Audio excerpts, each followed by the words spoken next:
So hey guys, so we're gonna see what type of groups can I get at 50 yards. And yes, I painted that too.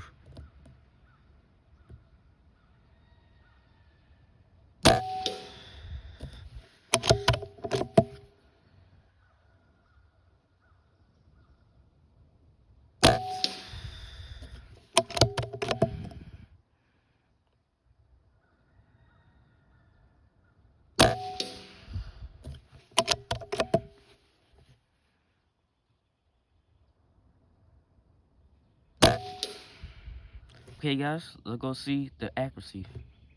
Yeah, so like here's the group right there.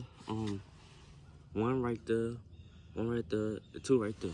If I would have took my time, cause I was just aiming right here. I would have took my time, I probably would have got better groups, but yeah, that's the groups.